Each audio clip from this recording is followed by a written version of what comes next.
자, 오늘은 성령의 열매라고 하는 제목으로 은혜의 시간을 좀 나누어 보고자 합니다. 어느 순간에 우리가 예수를 믿게 되지 않습니까? 참 이유를 알 수 없죠. 우리 눈에 보이지 않는 그 예수님을 나의 구세주와 주인으로 영접한다라고 하는 것은 참 이렇게 놀라운 기적이죠.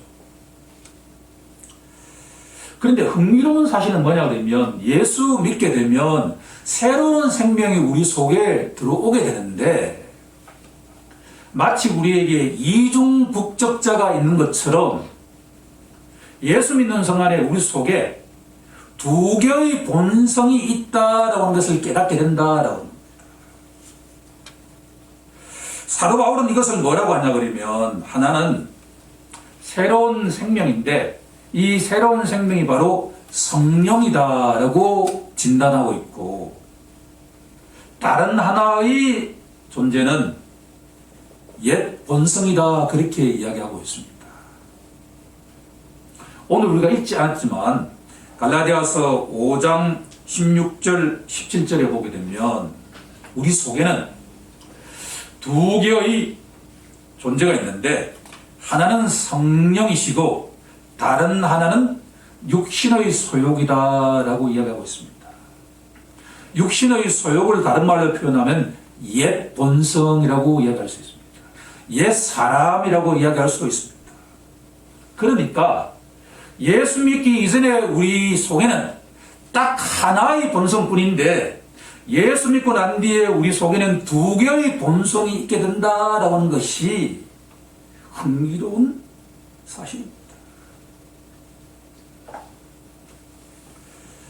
그래도 소망적인 것은 오늘 본문에 나와 있는 것처럼 예수 믿는 자는 그 누구라도 성령의 열매를 맺게 된다라는 이야기입니다. 첫 번째로 제가 강조하고자 하는 것은 성경에는 성령의 열매들이라고 하지 않는다라는 겁니다. 중요한 내용입니다. 복수로 사용하지 않고 성령의 열매라고 이야기하고 있다. 성령의 열매는 9가지인데 그 9가지가 복수가 아니라 단수다라고 하는 것이 오늘 설교 말씀의 결론입니다. 다시 말씀드린다고 한다면 예수 믿는 자는 그 누구라도 성령께서 내주에 계시기 때문에 시간적인 차이는 있지만 일정한 시점이 되면 성령의 9가지 열매 완세트가 맺히게 된다. 이것은 놀라운 사실입니다. 요한복음 10장 10절에 가면 이렇게 예수님께서 말씀하십니다. 인자가 온 것은 너희가 생명을 얻고 더 풍성히 얻게 하려는 것이라 라고 말씀하고 있습니다. 예수 믿는 자의 생명은 그저 그런 존재가 아니라 풍성한 생명이래. 거기에 하나 더 강조하기를 더 풍성히 열매를 맺게 하는 것이 예수님께서 이 땅에 오셔서 우리들을 자녀로 삼아 주셨다라고. 오늘 이 말씀을 깨닫는 순간에 예수 믿는 자가 어떤 존재인지를 다시 한번 깨닫고 기쁜 마음으로 세상 속으로 나아가는 우리 모두가 되길 간절히 소망합니다. 그런데 성경은 치밀하게 구성이 되어 있다라고 하는 점이 참 놀라우기 그지없습니다. 이 9가지의 성령의 열매는 한 세트인데 3가지씩 구별되어 있다라는 것을 깨닫게 되었다라고 합니다. 지금부터 내주하신 성령님께서 우리 각자에게 맺게 하시는 열매가 어떤 종류가 있는지를 알아가는 시간이 되길 간절히 소망합니다. 첫 번째 3가지는 신자 안에 맺히는 열매다라고 이야기할 수 있습니다. 첫 번째 갈로의 정답은 아닙니다. 예수 믿는 자는 그 누구라도 그 안에 성령의 열매가 맺히기 시작한다라는 겁니다. 놀랍지 않습니까? 우리 눈에 보이지 않는 그 예수님을 나의 구세주와 주인으로 영접하는 순간에 그 성도 속에는 세 가지의 열매가 맺히기 시작한다라고 합니다. 그 세 가지의 첫 번째는 바로 사랑입니다. 두 번째가 희락이고 세 번째가 화평입니다.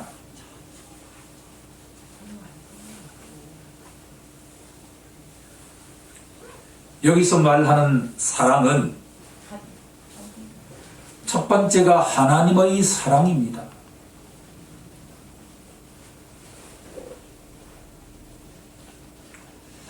예수를 믿는 자는 그 누구도 예외 없이 시간이 지남에 따라서 하나님을 사랑하지 않을 수 없다는 겁니다.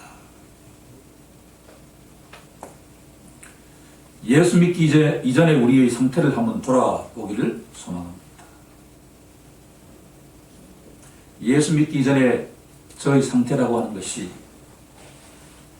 그리스도 밖에 있는 사람이기에 하나님을 알 수가 없습니다.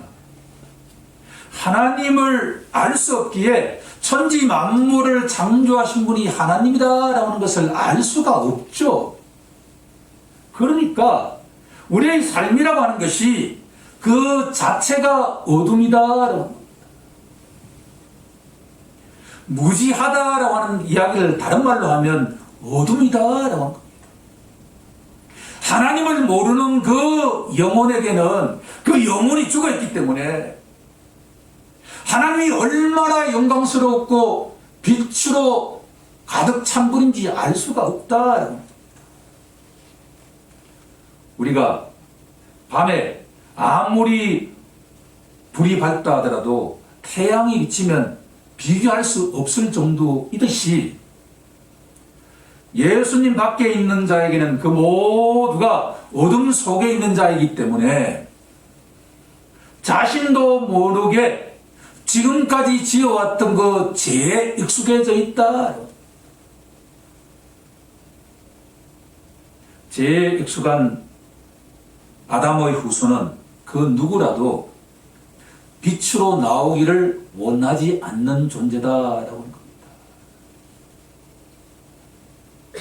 그런데 하나님께서 하나뿐인 독자 예수님을 나의 죄를 위해서 우리 각자의 죄를 위해서 아브라함도 100세에 얻었던 그 이삭을 바치지만 결국은 죽지 않았지만 하나뿐인 예수님께서 나의 죄를 위해서 십자가에 돌아가실 정도로 하나님께서 나를 사랑하셨다라고 하는 것을 깨닫는 순간에 아버지에 대한 관심이 가지 않을 수가 없다라고 합니다.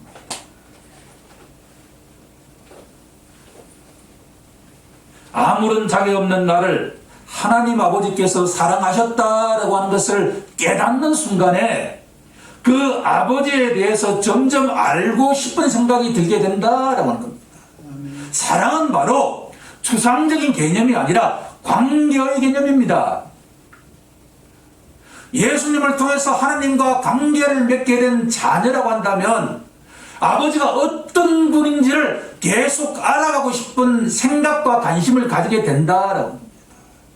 그것이 바로 사랑입니다. 우리가 누군가를 사랑하게 되면 그 사람과 계속 있고 싶지 않습니까?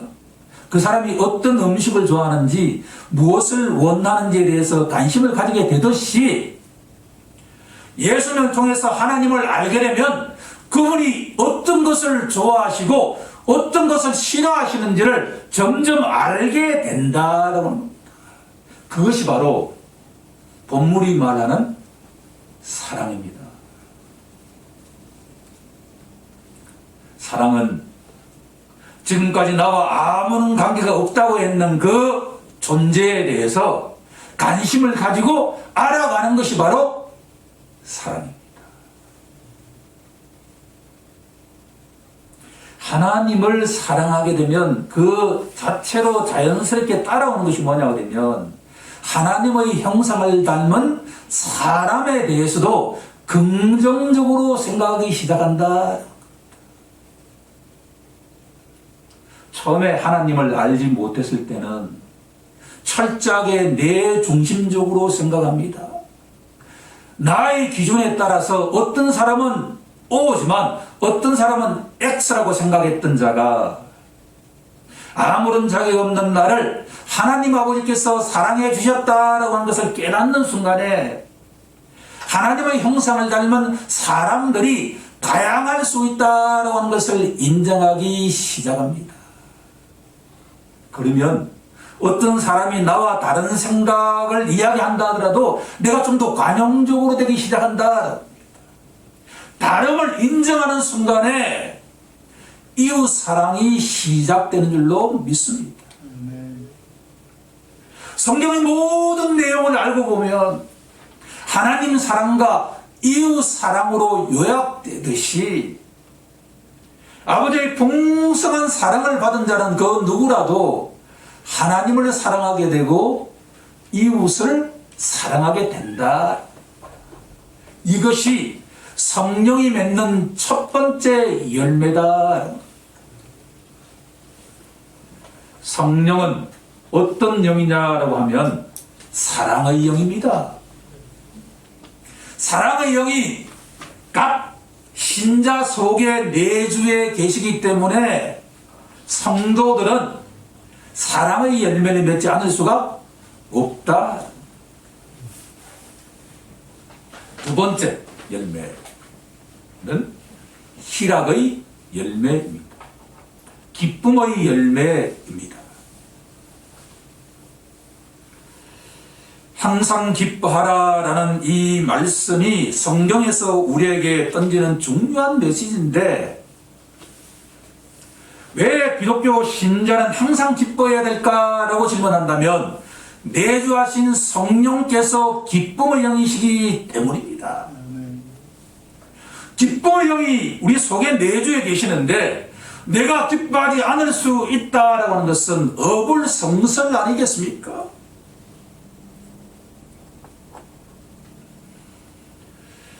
요한복음에 보게 되면 15장 11절에 보면 예수님께서 이렇게 말씀하십니다. 내 기쁨이 너희 속에 있어서 기쁨이 충만할지어다 라고 말씀하십니다. 충만이라고 하는 단어가 예수님께 항상 적용되는 단어입니다. 신자의 기쁨은 그저 그런 기쁨이 아니라 충만한 기쁨인 줄로 믿습니다. 예수님께서 기쁨이 충만하시기 때문에 그 자녀들도 기뻐하지 않을 수가 없다라는 말씀입니다. 항상 기뻐하라는 이 말씀은 너희가 예수 믿는 자라고 한다면 너희 속에 기쁨의 영이신 성령님이 계시기 때문에 말씀을 읽고 듣는 순간에 기쁨의 샘이 터진다라는 겁니다. 어느 순간에 예수 믿기 전에는 혼자 있을 때가 그렇게도 힘들었는데 예수 믿고 난 다음에 그렇게도 혼자 있을 때 기쁨이 넘친다는 것은 바로 우리 속에 성령의 열매가 맺히고 있다라는 것을 증명하고 있다.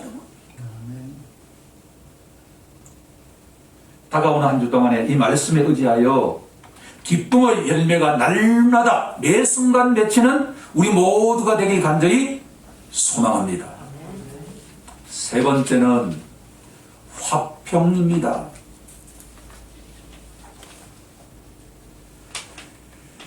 에베소서 2장 14절에 가면 이렇게 증언하고 있습니다. 예수님께서 유대인과 이방인 사이에 가로막힌 그 모든 담장을 십자가 보혈로 온전하게 허물어뜨렸다라고 말씀하고 있다라는 겁니다.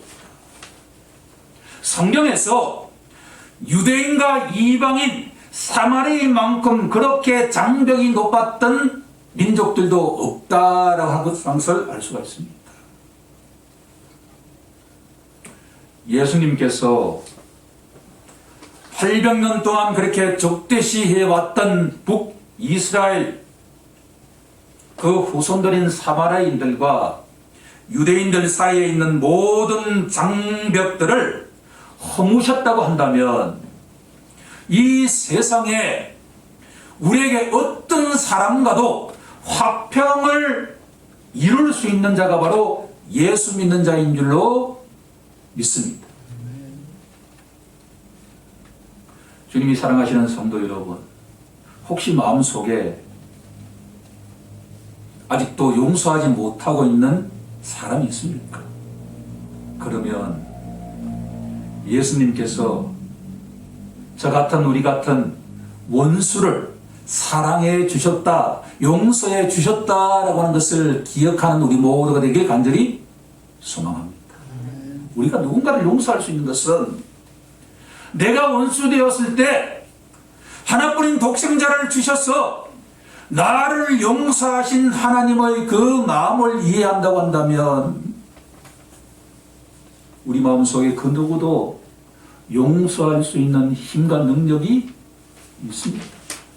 왜냐하면 성령께서 바로 용서의 영이시기 때문입니다. 화평의 영이시기 때문입니다.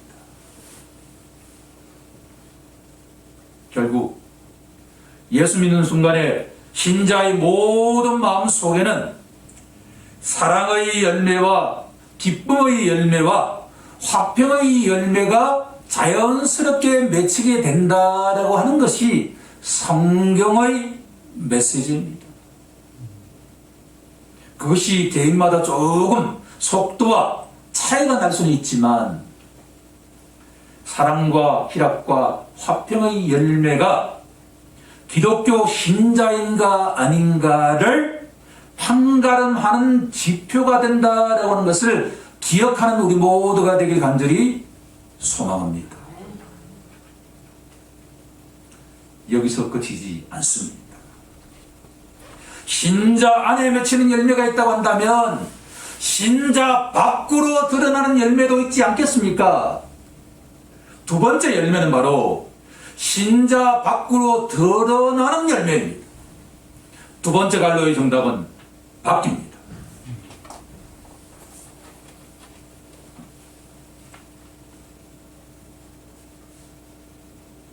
여기서도 우리가 중요한 포인트를 하나 찾아야 되는 것은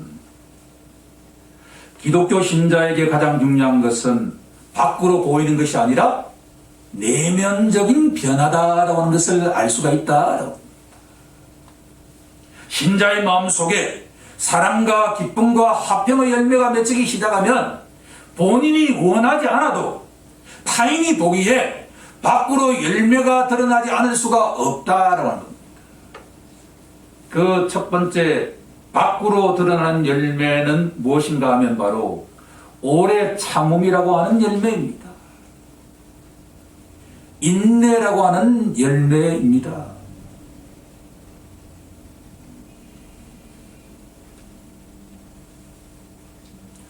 저는 흥미로운 사실을 깨닫게 되었습니다. 신자는 화평의 열매가 맺힌다고 했는데 세상을 살아가다 보면 우리와 다른 사람들, 특히나 예수 믿지 않는 자들과 만날 때 과연 우리가 평강을 유지하고 화평을 유지한다는 게 결코 쉽지 않다라고 하는 것을 알 수가 있습니다. 그럴 때 하나님께서 주시는 열매가 뭐냐고 하면 인내의 열매입니다. 우리가 화평의 대사가 되기 위해서는 인내하지 않고서는 절대로 기독교인들과 세상 사람들에게 화평을 전하는 자가 될 수가 없다라고 하는 것을 기억하기 위해서입니다. 인내하고 인내하는 것이 성도의 삶입니다. 아무리 우리가 사랑해서 결혼했다 하더라도 부부는 서로 다른 존재죠. 내가 내 아내를, 내 남편을 정확하게 다 안다고 생각하면 그건 오산입니다. 언제든지 우리가 모르는 부분이 드러나게 되겠죠. 그럴 때 우리에게 요청되는 덕목이 무엇인가 하면 오래 참는 것입니다. 오래 참지 않는 자에게 절대로 열매가 없는 줄로 믿습니다.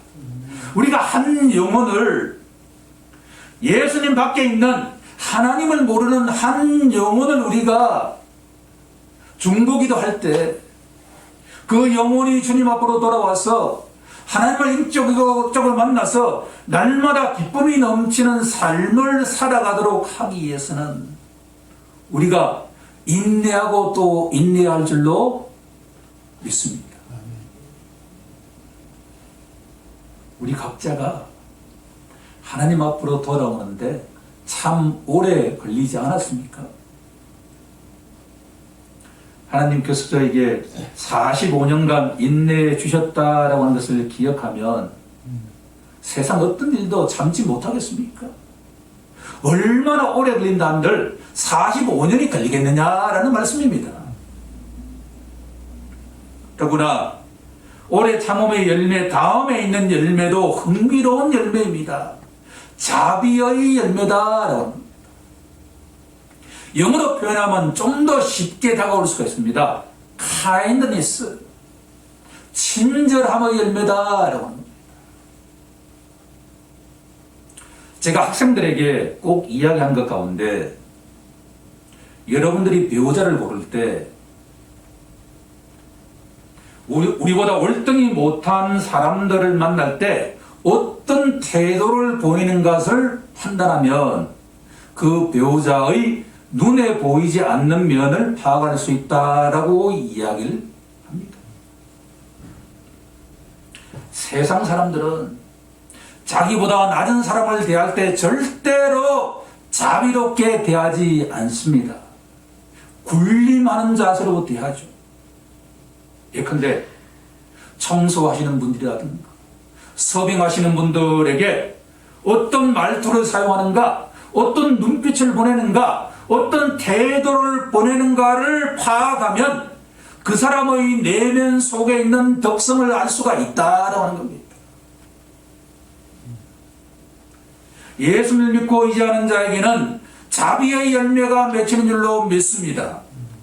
예수를 믿든 예수를 믿지 않든 세상의 모든 사람들에게, 심지어 사람이 아닌 피조물들에게도 카인드하게 대한다라고 하는 겁니다. 긍휼의 마음이 있다라고, 불쌍히 여기는 마음이 있다라고.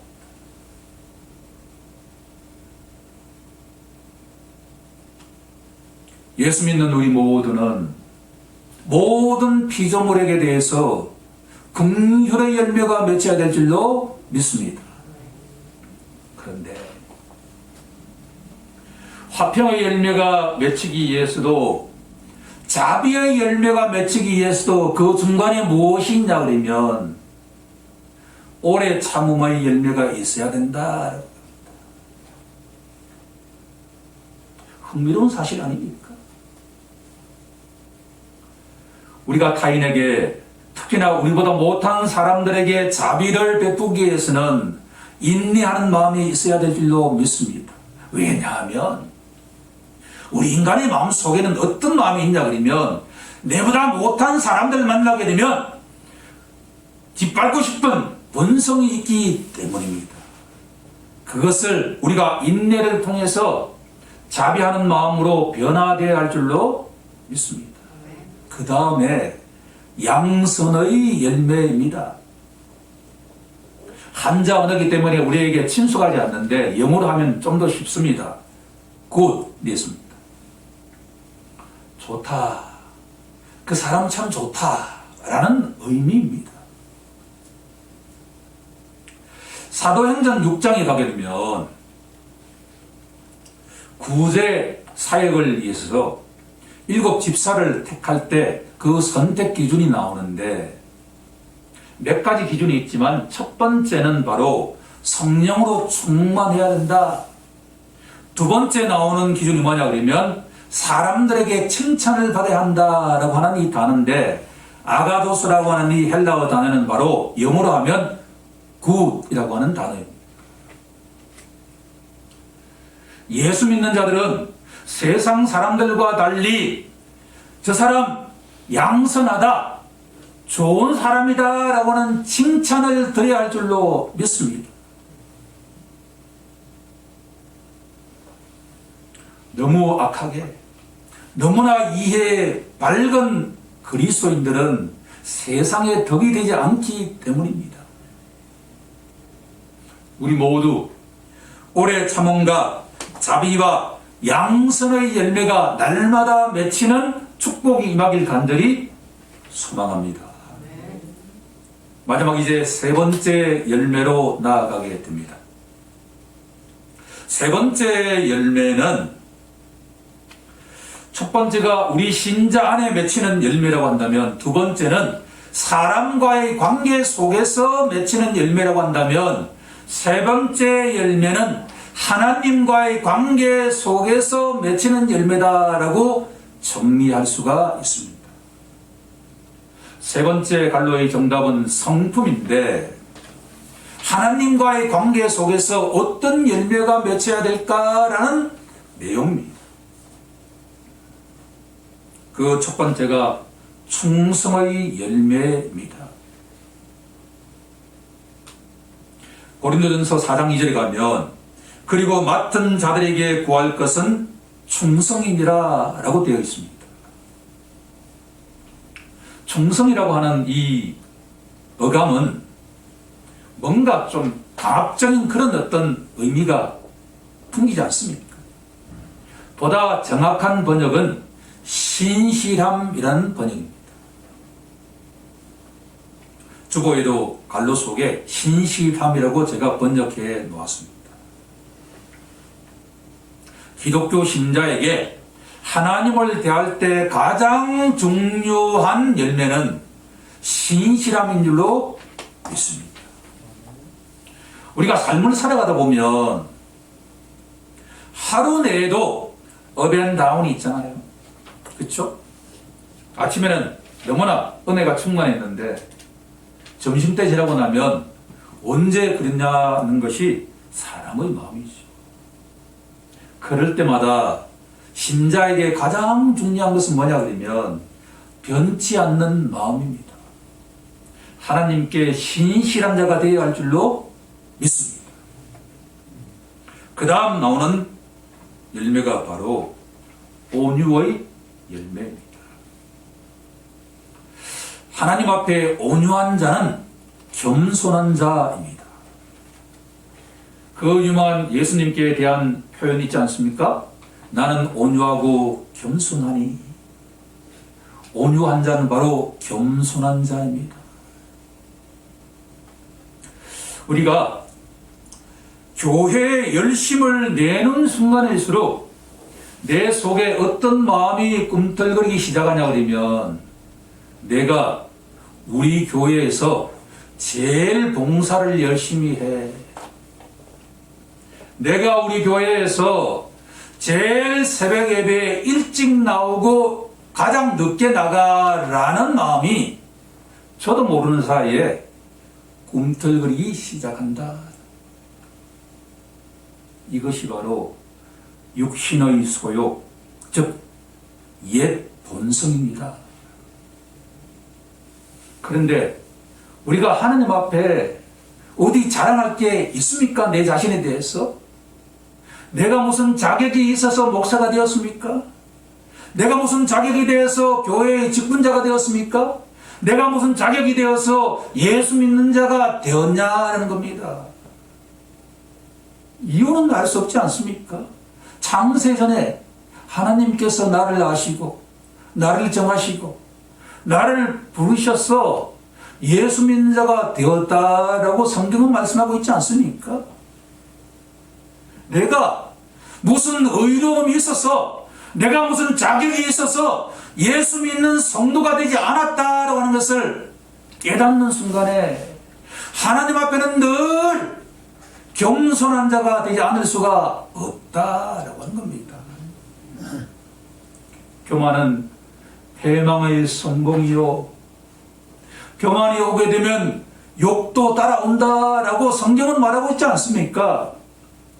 주님이 사랑하시는 성도 여러분, 우리가 교회에 열심을 낼 때일수록 내 속에서 교만함이 꿈틀거린다라고 하는 것을 기억하는 우리 모두가 되기를 소망합니다. 우리가 하나님의 은혜를 받을 수 있는 유일한 마음의 상태는 겸손하고 온유한 상태인 줄로 믿습니다. 하나님께서 저에게 은혜를 주시지 않는다고 한다면 오늘 단 하루도 제가 살아갈 수가 없습니다 라는 이 다윗의 고백이 우리의 고백이 되어야 할 줄로 믿습니다. 그렇지 않으면 의도치 않은 화를 당할 수가 있기 때문입니다. 마지막 9번째 열매는 가장 흥미로운 열매인데 절제의 열매입니다. 성령님께서는 왜 우리에게 첫 번째 열매로 사랑이라고 하는 열매를 맺게 하시고 마지막 열매로 왜 절제의 열매를 맺게 하실까라고 질문한다면,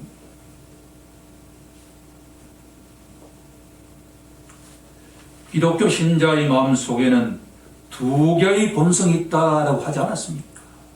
새로운 본성인 성령님이 계시지만 옛 본성인 옛사람이 있다라고 하는 것을 항상 기억해야 된다라고 합니다. 우리가 읽지 않았지만 갈라디아서 5장 19절 이하를 보게 되면 15가지의 육체의 소욕에 대한 내용이 나오는데, 이 15가지의 내용들을 세 가지로 딱 요약한다고 한다면 첫 번째가 음란입니다. 이 세상은 음란하듯이 우리의 옛 본성은 음란 그 자체입니다. 중세시대 때 수도원에서 하나 놓친 것이 뭐냐 그러면 세상을 던지고 수도원에서 예배와 기도만 드리면 옛 본성으로부터 해방될 줄로 알았는데, 수많은 수도원에서 사생아가 그렇게도 많이 배출되었다라고 하는 것은 인간의 본성이 얼마나 음란한가를 알 수가 있다. 두 번째, 우상 숭배. 우상을 숭배하는 순간에 어떤 결과가 펼쳐지냐 그러면 여기 나와 있는 모든 내용들이 분열을 일으킨 것입니다. 화합하는 대신에 계속 분열이 일어나게 된다. 어떻게 보면 하나님의 징벌적 성격이 강하다 볼 수가 있습니다.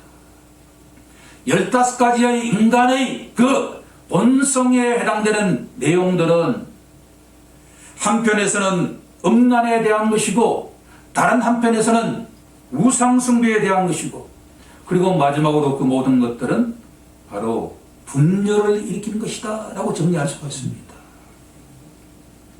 그러면 예수 믿는 자에게 가장 중요한 마지막 열매는 절제의 열매였는데, 이 절제의 열매라고 하는 것은 날마다 우리가 매 순간 우리 속에 있는 육체의 소욕을 절제하지 않으면 절대로 성령의 열매가 유지되기 어렵다라는 것을 우리에게 알려주고 있다라고 합니다.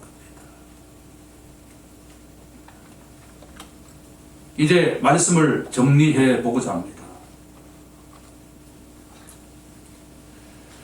예수 믿기 전에 우리가 어떠한 행동을 했다 하더라도 예수 믿는 순간에 성령께서 우리 마음속에 내주에 계시는 자가 바로 예수 믿는 자다라고 하는 겁니다. 예수 믿는 자는 9가지 성령의 열매가 맺지 않을 수가 없다라고 하는 겁니다. 시간의 차이가 있을 뿐이지 예수 믿는 신자는 9가지 열매가 맺히게 된다라고 하는 것을 믿음으로 받아들이는 우리 모두가 되길 간절히 소망합니다. 하지만 여기서 가장 중요한 것은 우리 마음 속에는 옛 본성이 살아있다라고 하는 것을 인정해야 된다라고 합니다. 그러면 우리가 풍성한 성령의 열매가 맺히기 위해서는 어떻게 해야 될까? 한 가지가 우리에게 요청된다라고 하는 겁니다. 우리 다 함께 본문 24절을 합독해 보도록 하겠습니다. 갈라디아서 5장 24절을 우리 다 함께 합독해 보도록 하겠습니다. 시작. 그리스도 예수의 사람들은 육체와 함께 그 정욕과 탐심을 십자가에 못 박았느니라. 성령의 열매가 풍성하게 맺히기 위해서는 한 가지가 요청되는데 그것은 바로 육체의 소욕을 날마다 십자가에 못 박아야 된다라고 하는 겁니다. 우리가 날마다 일어나서 하나님 우리에게 오늘도 풍성한 성령의 열매가 맺히길 원합니다 라고 기도한 다음에 내 스스로 결단해야 됩니다. 육체의 소욕을 십자가에 못 박습니다 라고 고백하는 우리 모두가 되길 간절히 소망합니다. 그 순간에 우리 삶 속에 9가지의 풍성한 성령의 열매가 날마다 주렁주렁 맺히는 우리 모두가 될 수 있다라고 하는 것이 오늘의 이 말씀입니다. 우리 다 함께 눈을 감고 하나님께 결단하는 시간을 갖기를 간절히 소망합니다.